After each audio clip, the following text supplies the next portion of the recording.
sa harap ng mga buhaya. Doon sa House of Representatives, madaming buhaya doon eh. Kasi ang dati, akala ko ang mga buhaya nasa ilog lang. Ngayon, social na. Andun sa House of Representatives ang karamihan. Akala ko dati, yung buhaya nung bata pa ako, tao lang ang kinakagat. Ngayon, pera na. Hindi pa yan, hindi bilyon ang ninanakaw nila.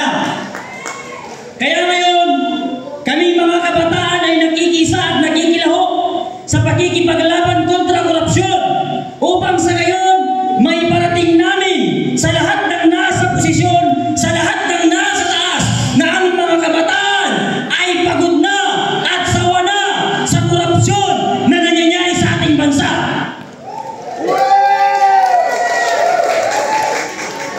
Nasa loob pa lang kami ng tiyan ng aming mga magulang. Nagbabayad na kami ng tax, nagbabayad na ng buwis. Hanggang ngayon, lubog pa rin sa utang ang ating bansa. Lalo't ngayon na bangag ang nakaupo at namumuno sa atin. Ang presidente natin ngayon, mas makapal pa ang pagmumukha niya sa hollow block at simento ng flood control. Kung hindi makapal ang mukha niya sa dinami-dami ng Pilipino at estudyante na lumalabas sa kalsada upang ipanawagan na Marcos resign, dapat bumaba na siya. Ang ating presidente puno ng fake news. Kaya nung pinatawag ako sa CIDG, sabi niya sa akin, kilala mo ba si Atty. Topacio? Sabi ko sa CIDG, oh, kilala ko yun. Sabi niya, saan mo nakilala? Sabi ko sa Facebook, sikat yun eh. Sumunod naman na sinabi niya, kilala mo ba si Atty. Vic Rodriguez? Sabi ko, yes sir, kilala ko rin. Saan mo nakilala? Siya ba ang organizer ng mga rally? Sabi ko, hindi sir. Nakilala ko lang sa Facebook, tumakbong senatorya nung nakaraan eh. Sabi niya, ngayon, kung hindi ka pala, sabi niya, membro o nag-oorganisa sa mga rally, bakit ka nakakapagsalita? Sabi ko, sir, kung gusto mo sumama ka sa rally namin. Kasi sabi ko, noong pumunta ako sa rally, sabi sa MC, meron pa bang gustong magsalita dyan o maglabas ng inahin? Kaya sabi ko, lumapit ako, nagsalita ako. Ngayon sabi niya, ikaw ba itong nasa video? Sabi ko, yes sir, ako yan. Sabi nung general, hindi, baka AI. Sabi ko, hindi sir, ako talaga yan. Sabi niya, okay, kinumper mo na ikaw yan. Ngayon sabi nung apat na general, panoodin natin yung video. Sabi ko, yes sir, panoodin natin, i-play yung video. Pinlay yung video. Kuhang-kuha dun sa video, may lighter na ba ang lahat?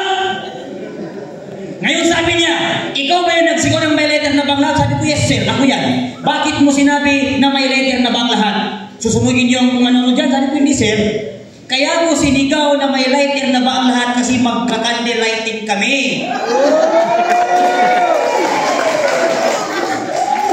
Ngayon sabi niya, sinabi mo kanina hindi ka part ng mga organisasyon o mga rally. Paano mo nalaman na magka-candle lighting kung hindi ka pala kasama sa mga meeting? Sabi ko sir, napakadaming rally ang pinuntahan ko. Minsan nakaupo lang ako, binibigyan ako ng kandila. Kaya naisip ko, baka magka-candle lighting kami sa liwasan. Kaya in-advance ko na. Sumunod naman, sabi niya, dito naman tayo sa isang video. Sabi ko, okay. Sabi niya, ikaw ba ito? Sabi ko, ako rin yan, sir. Ngayon, yung nasa video na yun, within 30 minutes, lulusubin natin ang Mindiola. Ikaw ba yung nagsabi na? Sabi ko, hindi, sir. Magkaibang boses eh. Sabi niya, kung hindi ikaw yan, sino yan? Sabi ko, hindi ko alam, sir, kasi hindi ako nag-i-stay sa stage. Nandun ako sa sasakyan. Sabi niya, kayo sa sasakyan, sa'yo, sabi, organizer o private. Sabi ko, hindi, sir, tok-tok. Sabi niya, anong tok-tok? Sabi ko, yung tatlong time. Sabi niya, yun, hindi pupunta ang mga tok-tok doon kung walang organizer na nagbayad. Sabi ko, mali ka na naman, sir. Ang tok-tok na sinasabi ko, sabi ko, yung mga sira na nakaparada sa Liwasan Bonifacio, nakisilong ako, umuulan eh. Ngayon, 4 oras kami. 4 na oras kami sa loob ng CIDG, 4 na general ang nag-iimbestiga sa akin. Sinarado ang pinto. Lahat naka-close. Sabi niya ngayon, ibulong mo sa amin kung sino. Ang kilala mo ba yung MC o kahit sino doon?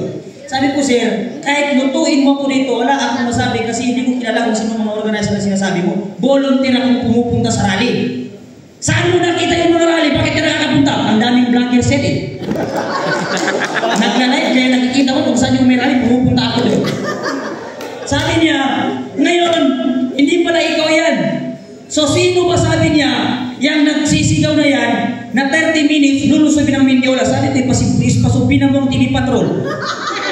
Ipatawag mo ang TV Patrol kung gusto mo malaman ang katotohanan. Kasi yan yung nagpalabas ng video. Sabi ko sa kanya, paglabas ko ng CIDJ, sinalubong ako ng TV Patrol. Sir, pwede ka ba namin ma-interview? Sabi ko, oo naman, pwede. Anong naging reaksyon mo? Anong naging pinadalan ka ng sumpina? Sabi ko, gago ka ba? Ikaw ang dahilan kung bakit ako pinasumpina, tapos tanungin mo ako.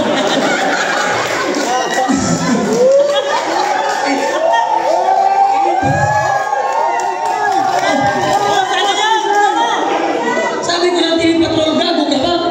Ikaw yung dahilan kung bakit ako pinasumpina, tapos ngayon tatanungin mo kung hindi ako nagulat. Tarantado sabi ko. Kaya